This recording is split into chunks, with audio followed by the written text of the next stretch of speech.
Escalar montanhas é algo sempre muito perigoso e desafiador. Mesmo assim, existem pessoas que amam a adrenalina proporcionada por essa ação. Só que a história de hoje não só teve um final triste, como também muito misterioso. Você já ouviu falar do Passo de Dyatlov?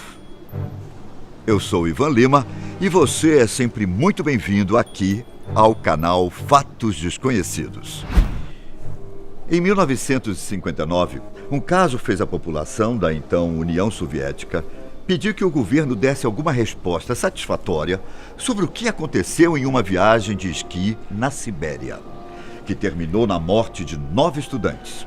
2 mulheres e 7 homens perderam as suas vidas em circunstâncias que até hoje são bastante misteriosas. Esse caso ficou conhecido como o Incidente do Passo de Dyatlov. Só para contextualizar, um passo é conhecido também como colo e é uma região de transposição de uma montanha, ou seja, é um local no qual a elevação é menor, o que facilita a passagem das pessoas. Geralmente, é nesses locais que as estradas e vilas são construídas em locais montanhosos.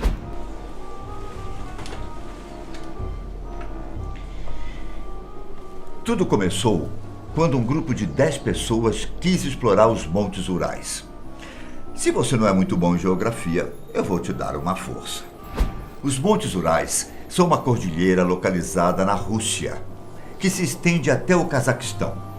Geralmente, os Montes Urais são usados para definir a divisão entre a Europa, a oeste, e a Ásia, a leste.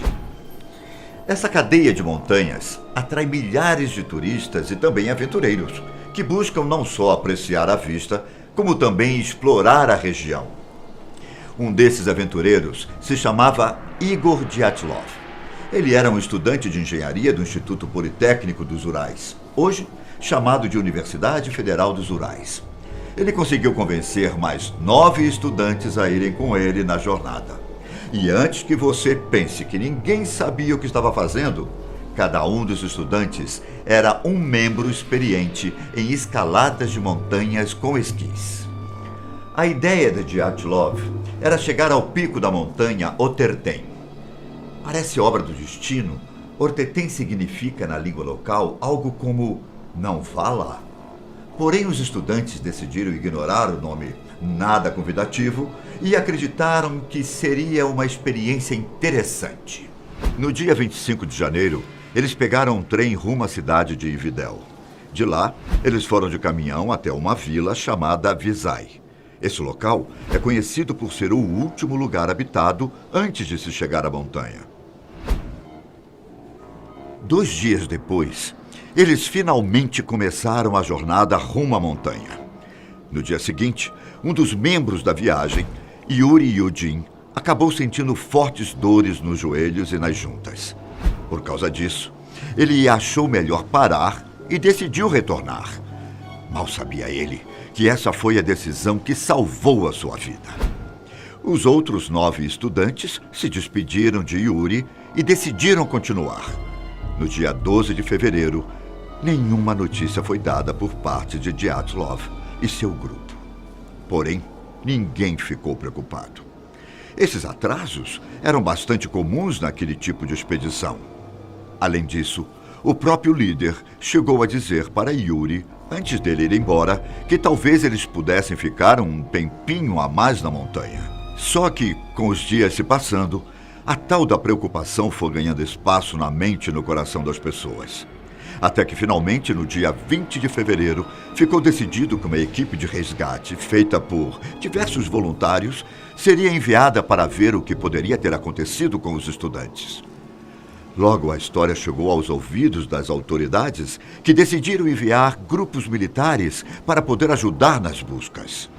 6 dias depois, uma equipe de resgate acabou encontrando uma tenda vazia, que possuía alguns calçados e que havia sido rasgada de dentro para fora. Em seguida, eles encontraram pegadas.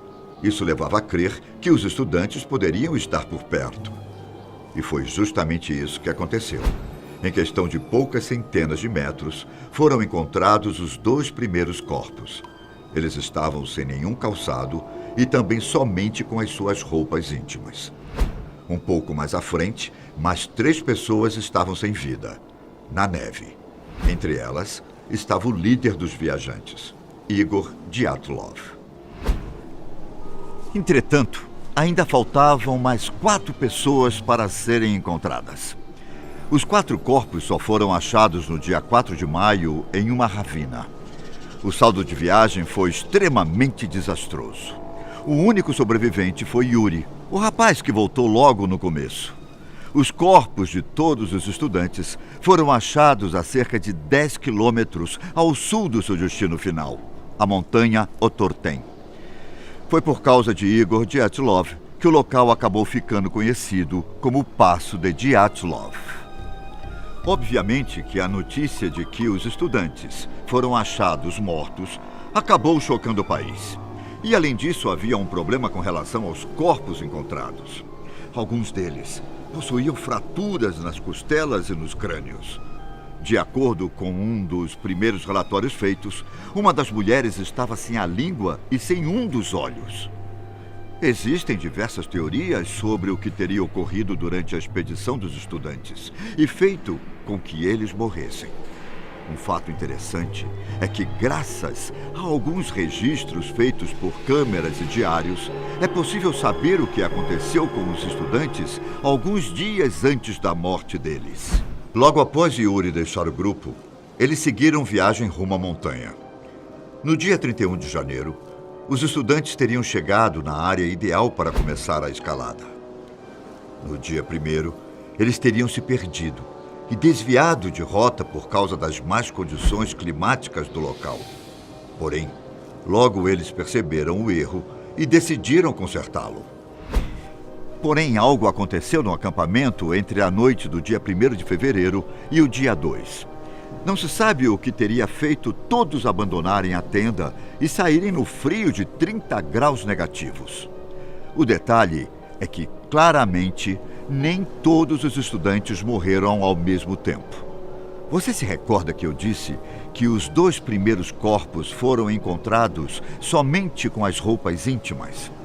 Isso indica que os sobreviventes pegaram as roupas dos mortos para não morrerem de frio. Ou seja, eles ficaram mais um tempo vivos. Outro ponto que leva a perguntas é o fato de que, após as primeiras mortes, esses estudantes que sobreviveram por mais tempo não tentaram voltar para a vila de onde eles partiram, sendo que os mesmos não estavam perdidos e sabiam o caminho de volta. O curioso é que, no relatório oficial do caso, existe a expressão "uma força espontânea atingiu os turistas que nada puderam fazer". Além disso, é apontado que uma árvore por perto tinha sinais de que alguém tentou escalá-la. E é justamente toda essa somatória de fatos estranhos que fazem surgir as inúmeras teorias. Eu vou te apresentar as mais populares, mas acredite ou não, durante as primeiras investigações, mais de 70 hipóteses foram consideradas. A primeira possibilidade é a de que todos teriam morrido de frio. Isso explicaria a morte de 6 pessoas, porém, não das outras 3. Alguns alegam que a hipotermia teria causado uma crise de pânico e que as feridas teriam sido feitas pelos próprios estudantes em algum tipo de briga, algo que também nunca ficou comprovado.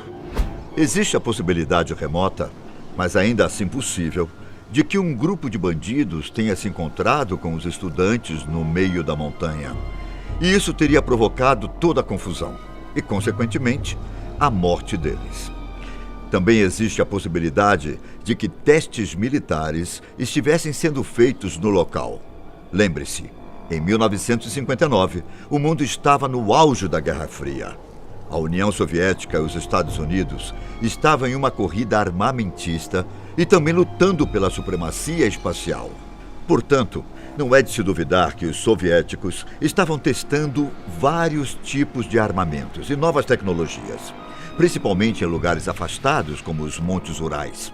No caso, As suspeitas seriam de um instrumento ultrassônico que poderia ter deixado os estudantes em um estado de pânico e teria feito com que eles saíssem correndo da tenda para o lado de fora. Outra teoria, essa praticamente inviável, mas vale a pena colocar aqui pela curiosidade, é a de que alienígenas foram os responsáveis pela morte.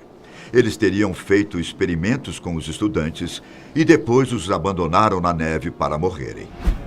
Um caso recente acabou chamando a atenção pela semelhança com o que ocorreu em 1959. Em 2016, um homem foi encontrado morto no Passo de Dyatlov. Um comitê de investigação foi aberto para apurar a morte do homem. Tudo leva a crer que, nesse caso, o homem teria morrido de hipotermia, já que o serviço de emergência teria enviado uma unidade para resgatar uma pessoa que teria pedido socorro. O curioso dessa história é que o homem que morreu teria ido visitar o local justamente por conta de sua curiosidade em relação ao incidente ocorrido em 1959. 3 anos depois, algumas autoridades russas decidiram reabrir o caso, que completa exatos 60 anos em 2019. Ao todo, 400 páginas de novas informações foram apresentadas pelos promotores, que afirmam que irão trabalhar com 3 hipóteses.